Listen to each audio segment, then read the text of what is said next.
I'm Beth. I'm a speech and language pathologist, and this came from one of my newer patients' homes working on prepositions or positional words, and it was pretty much direct teaching. Receptively, he had difficulty with action on and under and in and next to. So we focused on and in and under.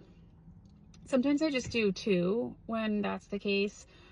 However, once we did something that he was really motivated by, he was able to improve with all three. So in, on, and under, we stuck with those.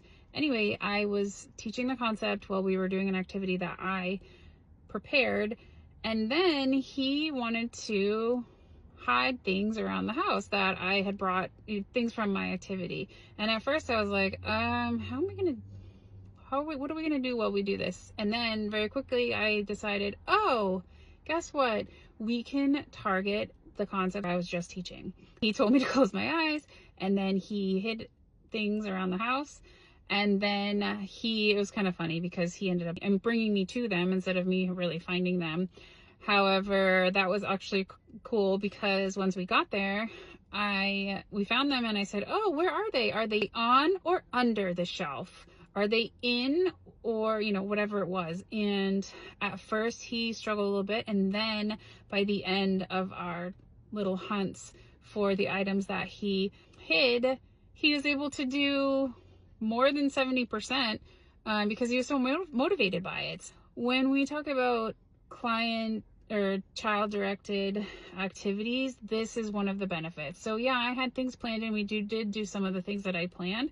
But when he started going, a different way, I had to think outside the box and figure out how to use my therapy targets in the activity that he chose. And it ended up working really well because he was so motivated. It was his idea, it was his game or his activity, and he was so motivated by it that he really attended to the concepts. And so it worked out really, really well.